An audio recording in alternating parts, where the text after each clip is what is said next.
Hello everyone and welcome to this D&H TV live event. I'm Chris Phillips. Joining me today I have Nate Blazer. How's it going, Nate? We got Jason Fregede. Hello. From our ProAV team here, and today we're going to be talking about ProAV collaboration spaces and the opportunities that are out there right now for you guys to sell into those spaces. But before we begin, Jason, I understand you have a little bit of a demo of a Huddle space you're going to talk about a little bit later. So if you want to go ahead, go over there and get that set up. Me and Nate will kind of get started, and we'll throw it over to you in a couple seconds. Not a problem. I'll be right back. So Nate, D&H in general has been focused on the ProAV sector since about 2013, 2014. You joined the team about 2016. We saw a great opportunity when we joined that business back in 2014, 15, 16. Here we are in 2020. How has the opportunity evolved in the last 4 years, and how does the opportunity look today for our resellers? Well, I think it evolved a great deal. And now you're meshing two worlds, ProAV and IT. Mm-hmm. So collaboration, ProAV are kind of in the same offering at this point. Digital signage has been a big thing along the last couple of years. It's still growing. I believe it's going to be almost a $30 billion business in the next few years here. Mm-hmm. We do have offerings for that as well. But right today, we're really kind of here about collaboration and huddle spaces and conference spaces. So that seems to be the big target nowadays. That's where it's kind of grown to evolve. Okay, so what does that opportunity look like in huddle spaces? What products or things we're seeing out there on the market for that? So there are about 33 million huddle spaces globally right now. Mm-hmm. And right now, probably only 10% of them are utilizing video conferencing. Any video equipment at all? Correct. So we're talking about just a room with tables in most of the huddle spaces. Correct, and we see that number probably going to about 70% in the next few years here. So there's a big opportunity to be adding that hardware to these rooms at this point. Okay, so we do have Jason over in a huddle space right now. Hey Jason, what do we currently have, can you actually, to start, can you currently explain what a huddle space is, and then we'll kind of go over the hardware after that. Hi guys, welcome. We're in this is our small conference room here at D&H. We have a lot of them. This room is set up for both local presentation share and video conferencing usage. So this space, we utilize a 65-inch interactive display. We have a Cisco WebEx cloud-managed RoomKit mini device. It's paired to a touch 10 controller that operates it for dialing and receiving calls. It also can be used for audio conferencing dialing. And then for the connections that we have locally, we use a Belkin product that utilizes its own small form factor adapter system. So instead of like if you only have one connection like HDMI, this allows for the USB-C, mini DisplayPort, and VGA connectivity. So that gives you a hardwire option to connect to the display. Is there any wireless connection options? Yes, Chris. So this room does have just the wire connection, but through the Cisco solution, it actually has a wide-eye built-in ability to do wireless share within this device. It's built into it. We do also offer other outboard standalone wireless share products as well from ScreenBeam and AirTame that have those capabilities. Okay, you touched on other products that we don't have in this room. Is there any other products that we do sell that is applicable to huddle spaces that you're not showing today? So besides what we have set up in here, your environment really is going to dictate the design of the room and the size and the layout. So we pretty much base off the size of the screen on the participants in the space. The camera product is based around the ecosystem that's being used. So even though this is a Cisco system, which is the ecosystem that we currently utilize, it can be a Microsoft Teams system, it can be a Zoom system, it can be a Poly system. There's a lot of different solutions out there, and they have a certain level of interoperability between them as well. Awesome. So if our customers have any specific questions about hardware or anything of that matter, who can they contact at D&H to kind of get more information on that? So the best way to contact us at D&H is at literally just proav@dnh.com, and then you can also send an application to se@dnh.com, and that that is a sales engineer group as well, where ProAV right. and other technical resources for the Thanks, networking Jason. and specialty side. Well, with that being including in said, that setup. Jason gave a great definition of huddle rooms on there and showed us all the equipment. As he's coming back in, can we talk about just kind of how to get that conversation from a sales side started with resellers? What questions do our resellers need to be talking or asking when they go into these customers' locations that don't have any AV in there at all? What considerations have to be made when selecting hardware? I would say the size of the room that you're planning to put the hardware in, number of participants that you're going to expect to be in that room. I would also consider budget. But when looking at budget, you also have to consider that when you have video conferencing, that's less travel. It could be a lot of money spent on travel that necessarily isn't important when you have video conferencing. Jason, you want to add anything when we're discussing huddle spaces and what goes into the questioning? The largest parts that goes into it that I would state is always ask the end user the goal that they want to perform in the space. So budget is a very large part of it, about how much dollars or cents are going into it. But if you're never fulfilling the goal that's requested, then it makes it a lot more difficult. So that's usually the times that I spend with resellers on the phone, is to go over just what type of technology they want and what they want the outcome to be from the investment that they're going to make. So it doesn't matter the brand that goes into it particularly, but I always focus on the goal. So, and that usually is going to help us make our resellers successful and then have successful relationships with their end users, and that creates a very strong repeatable model.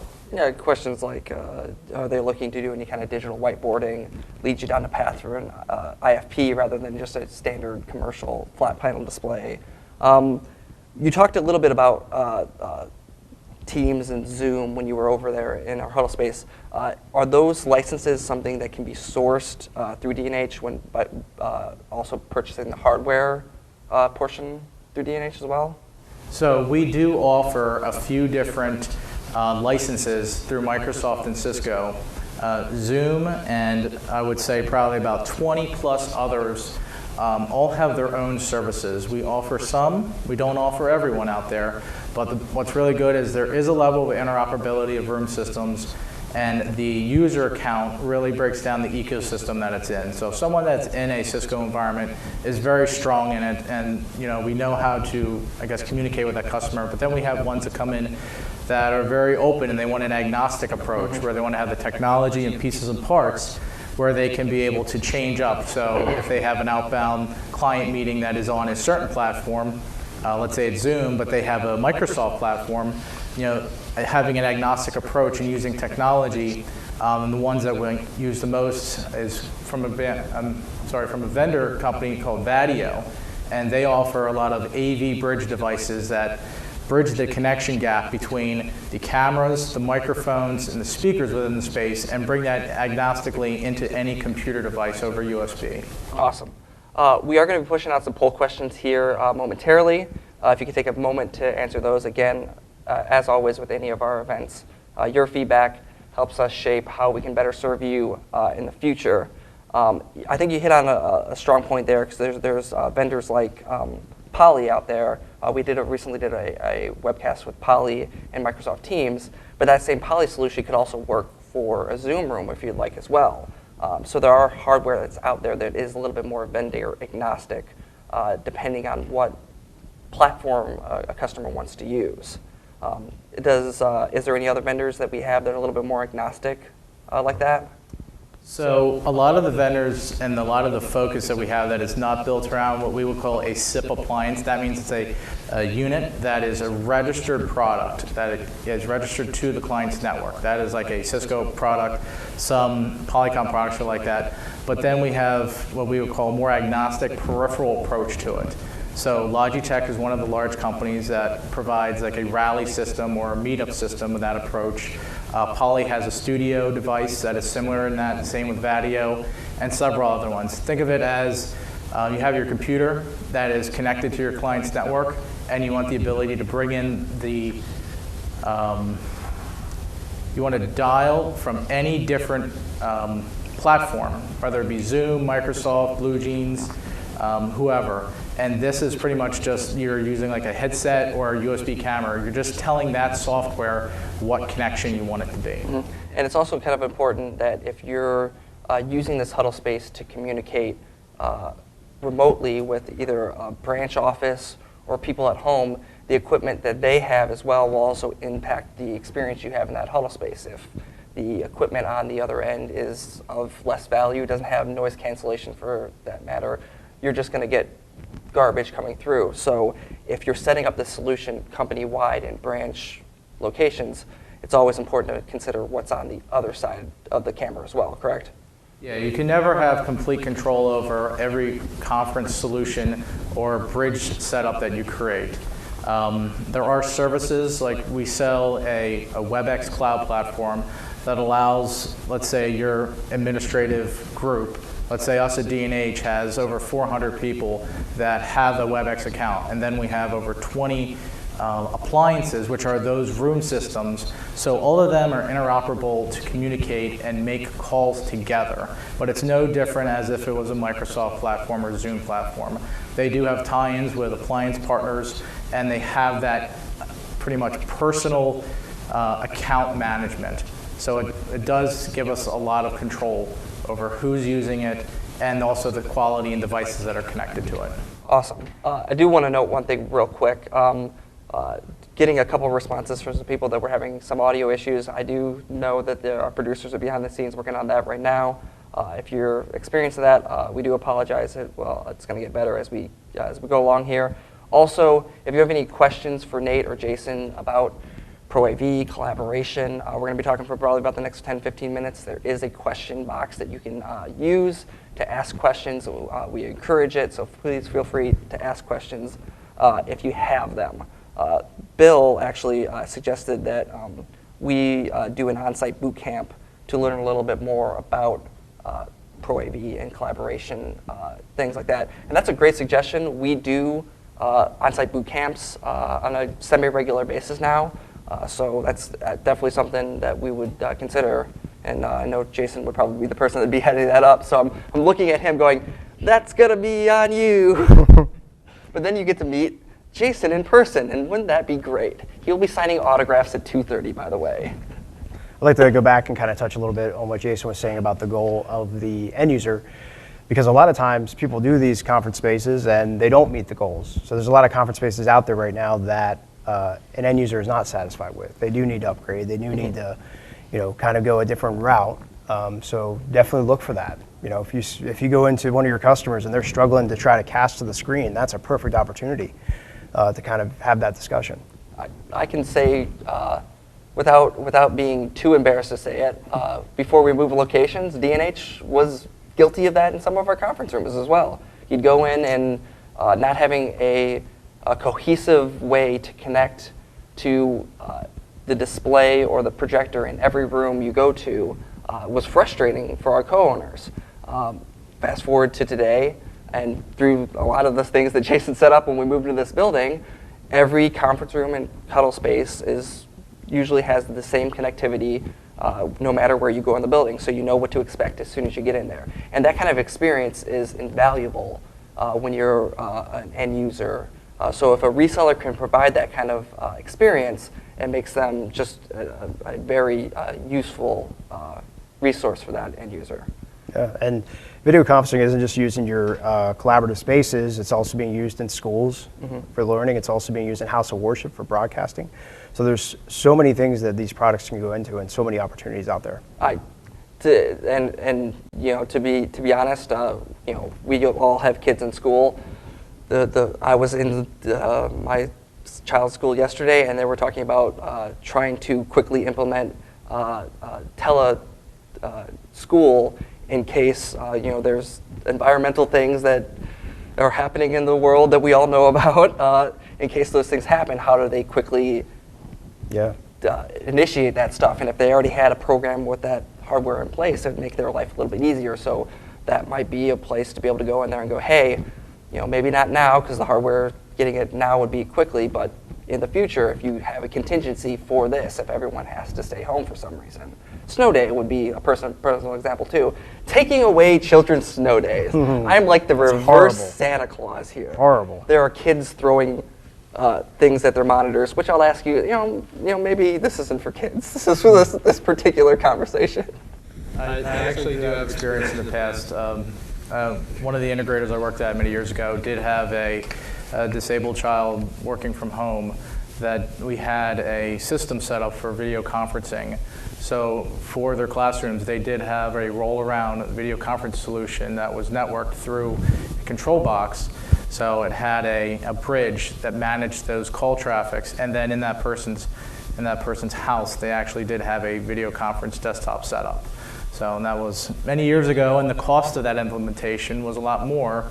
But now the cost has really come down a lot. So you can have those same feature sets where a lot of it is just sort of a monthly cloud license, and then the cost of the hardware has drastically dropped down because what I'm talking about is probably at least about 10 to 12 years ago. All right, we're going to be pushing out another poll question here. I do want to kind of bring up the results of the last poll question as it quickly shifted on me. I'm going to see if I can get back to it. It was if any of our current resellers that are watching are offering ProAV and collaboration solutions. 50% said yes, and there's about 40% that said no, but they're planning on it in the future. You brought up some resources on the technical side if people had questions. Nate, is there any resources that are available on the sales side for those resellers that aren't purchasing ProAV products yet, but are looking to do that in the future? Absolutely. ProAV at D&H.com is always the way to get started. We do have vendors that we work with very closely that can actually go on site with you to your customer and help kind of sell the solution, show them the options. So there's plenty of resources available for you. Even on our website, we have a page that's just dedicated to ProAV and collaboration. Make sure to check that out at D&H.com. I don't know if you want to add anything to that. Do you know of any other tips? Well, obviously we have Jason. That's definitely a help. That's all you need. That's all you need. So also pre-sales at D&H.com will Yep. will be able to help you out with your a lot of your needs as well. I want to jump back into. You have something? The pro services. So the other side that Right, we have yes, the ability yes. to assist in is D&H has the ability to provide augmented professional services. So what this means is as the reseller has the relationship with the end user and they have like a ProAV opportunity or maybe a technical opportunity that they feel that they're not comfortable in engaging in, we can also help them not just sell you the materials required for it, but also sublet the professional services for it as well. And we do that nationally. So it's anywhere within the United States we're able to offer that services. Brett had a great question, and it was one that I wanted to get back to at some point. So thank you for asking, Brett. Any tech furniture solutions like podiums or lectures or lanyards, any of that stuff that D&H offers? And I kind of actually want to get back into the Huddle space. That space we were in was pretty blank right now. We'll make it a two-part question. Do we offer any furniture solutions, and what furniture solutions should we be considering for Huddle spaces and things of that nature? Currently, D&H does not offer any furniture-related, like what you're thinking about, like a Marshall or an EV or something like that. I've done and worked with a lot of different vendors in it, but let's say it's a very large product, and a lot of it sometimes is a custom niche solution too. So I've done different ones in the past where there were podiums, but they wanted it designed a certain way. So it was more of a direct to that manufacturer to get exactly what you wanted. So let's say you wanted the drawer to open up one side for a document camera, you want to have so much space for a laptop on it, you wanted to have a secondary monitor. So all of these different pieces go together while furniture and so many different pieces of furniture involved. So let's just say that's one is like a podium, but the other side would be, let's say, tables and chairs. That is really just a furniture, like Steelcase is a very large manufacturer and a distributor of those solutions, but we don't really handle that because I'd say we want to focus on the tech products and not furniture products to an extent, because even though we do offer some like gaming chairs and some gaming furniture through some of our vendor partnerships, but we really don't have any ProAV podiums, tables, and chairs, such like that. It's definitely best to work with a furniture company. We can give you guidance on what you can look for, but yeah, like you said, when it comes to the time to purchase, it's to look for someone that's actually going to be able to help you there. What about ambient lighting? How does that affect a conference or huddle space in terms of hardware selection? A lighting in a room is drastically important. So not just the lighting, which is artificial lighting that's brought into the room, which is either through sconces on the wall or direct or indirect lighting from the ceiling area. There is also a different, what we would call the Kelvin level. And what this is just how bright is the white. So everyone's very familiar with like an incandescent light. That's a very warm tone. And then you have ones that are more of a fluorescent, and then that makes it brighter white. Well, this actually affects the cameras that are being used in a huddle space. If this is being used for video conferencing, those cameras have, let's say, a auto iris to an extent, an auto white balance. So it's trying to take in all the light within the room space and give you a nice equal balance. A lot of them are auto. They don't have a lot of manual controls as if you're like using a DLSLR or something like that. It's really based around an auto configuration. But it is very important, and I would always state the best thing to do is always select a camera that's a PTZ camera, because it gives you the ability to move that lens, and when you have the ability to move the lens around, you're also controlling the light that comes in that's capturing. I would also add that that would lead you to kind of choose between a projector and a display as well. So sometimes you also have to look at displays that have a higher nit, that the lighting is a little bit brighter. So that's definitely something to consider always. Yeah, and a lot of the cameras, especially the ones from Poly and Logitech, the Meetup and the Studio, they have technology built in to kind of help with ambient lighting issues, but to what you were saying, hardware options much better than any kind of software option that any of these vendors are going to do. So if you can take care of it on the hardware side and not have to worry about it on the software side, it makes that situation so much better. One last one, what about ambient noise, HVAC systems? How can those kind of play into changing a solution around a little bit?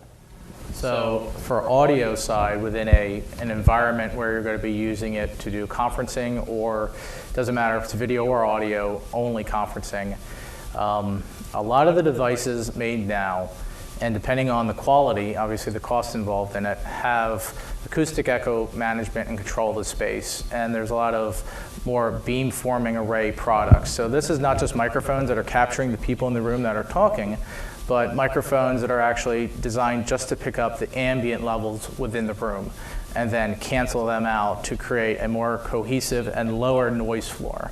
So not all spaces are perfect.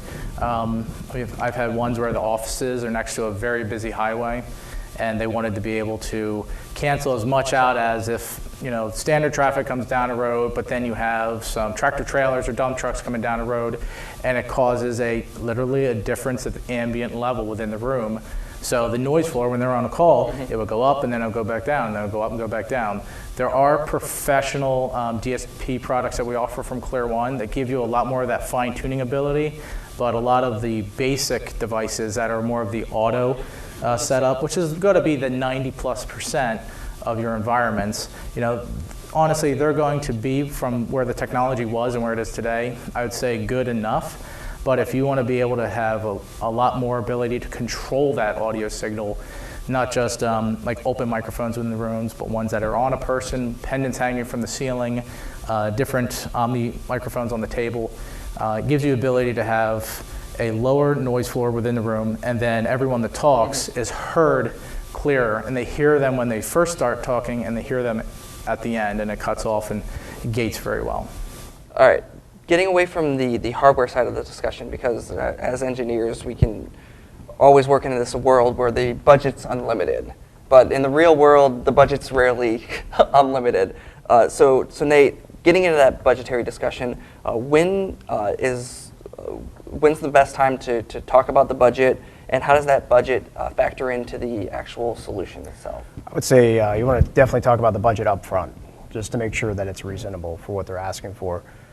We call it chasing a unicorn. These guys that come in and they say, I want, for instance, like a video wall for, $2,000. That's not sold. If we could do that, we would all be. I would have a billionaires, video so. wall in my living room. Yeah, so you kind of got to discuss the budget. Obviously, that's the most important, and then next would be the goals. And sometimes you almost have to adjust those goals to meet that budget and kind of see if they're going to be satisfied with that. Awesome.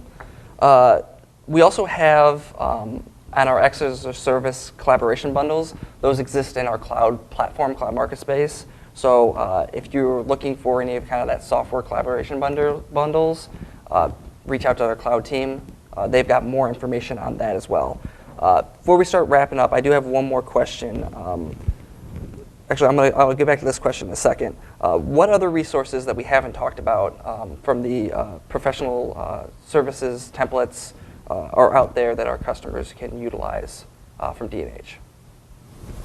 So besides just the, so I created a bunch of solution sets that are just open to an extent. Some are for small form restaurant for digital signage, some are for a basic huddle space, some are for a basic boardroom, or let's say a huddle space, and then we have small, medium, large. Every space and environment is going to be tailored slightly different. So besides that, I prefer to do most of my communication verbally I can with our resellers, and if I can, I get the end user on the call, and then we pretty much discuss, what technology they want for it. So I would say not just me as a resource, but we also have the ability. D&H is much more a IT-focused company, so it's one thing that we're going to have over more of a conventional AV practice house is that we have the ability to bring in specialists that are in that Ubiquity for networking, the Cisco for networking, Netgear for networking, and those parts truly now tie into ProAV. I had an owner years ago, one of the first places I worked at, told me in the future every ProAV device is just going to have a network port on it, and that's pretty much going to be it. And it's just over the years, it slowly has become that reality. So the knowledge and experience needed as well for networking is just as important. I am waiting for the day that I can plug in my toaster with the Cat 6 cable. PoE plus. PoE plus, get me toast. All right, before we wrap up, how about we do a thought experiment here? How about we actually test Jason's knowledge live on the air? Because Dave's got a good one. You were in the Huddle space, you talked about having that touch display on the table to be able to connect to a WebEx call in that case.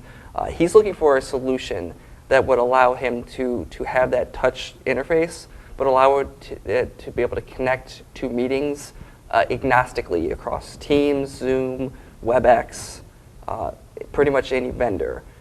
Does D&H offer any solutions on a hardware/software side that would allow cross-vendor communication in these collaboration platforms? One of the manufacturers, Poly, they do have two devices, an X30 and X50, which is their newest devices. We showed them in the Poly Teams webcast, yep. And they have up to about, I believe, 20 different agreements with soft manufacturers for registration. There is a large push right now for cross-platform agnostic communication. It's not perfect yet, it's getting there. 10 years ago, it was like completely no. One platform, no way it's going to make a call to another one, unless it's like H323, which is just direct. But now everything is very SIP registered, and it's on a lot more lockdown platform. But we have, besides that, if you want to control it, Atlona is a controlling platform as well as switching matrix, and they do offer a soft codec approach to those devices. So besides just selling you the camera product for them and the interfacing for it, they do have the control and API management where it's going to send and receive signals for you. The biggest question is about having that one platform to do it all. And besides the Poly product, and even that one, you can't have it registered all of them at the same time. It doesn't work that way. It's really, right now, a compute device, such as like a Windows-based computer, is going to be able to provide all of those soft top connections, because every one that you bring up, you have to have a registered account with. So when you use, let's say on my computer, I have a GoToMeeting, I have a Zoom, I have a WebEx, I have a MS Teams. Well, there's an account behind each one of them so it can function. You can download these services, but still, even when you're a participant being added to a meeting and you don't have an account, that's just a usage license that's been pushed out to attend an already registered participant. So they're already in that platform. Did he pass the test? I think he did pretty good. Yeah, did pretty He good. did pretty good. Very open. Those 38 certifications served him well. Yeah. Is that it? Yes, that. Thank you guys. Clock's ticking. It'll be 39 here. 39 in a moment, as soon as he gets off this thing. Thank you guys so much for joining us today. Real quick, the website that people can go to, the page on D&H.com, what's the URL again? D&H.com/ProAV. D&H.com/ProAV if you want any more information. We have a laundry list of sponsors, or vendors that are sponsoring this initiative. Too numerous to name right now, but with that being said, we have a lot of vendor support for this initiative at D&H. The backing is there from the vendor side. We've got backing for the sales engineers and the sales side here at D&H. So there's no reason to not call out to us with your solutions and see what kind of ability we have to help you out here as you go on through the ProAV and collaboration solutions you have out there. With that being said, we do have resources for this conversation available on this page. There's a mini site. There's resources for esports, D&H solutions and services, pretty much anything that revolves around ProAV and collaboration. We didn't even talk about esports, and that's a whole nother ProAV discussion for another day. It's a big conversation there. We currently have an esports engagement going on right now where we sold the professional services through to a reseller, and that installation is happening right now with a video wall and the 12 gaming stations being set up, a control matrix to manage all the signals for it.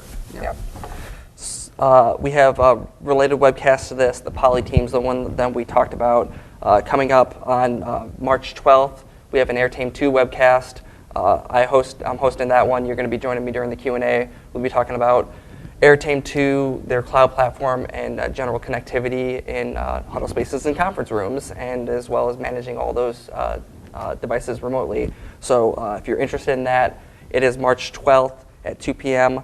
March 19th at 2 p.m. We're going to be doing what's new in D&H Cloud. Matt Ellison's going to be doing that again. As always, if you're interested in the cloud marketplace, those are always incredibly educational. So please feel free to join us in that as well. But with that, thanks for joining me, Jason, Nate, and you guys have a great afternoon.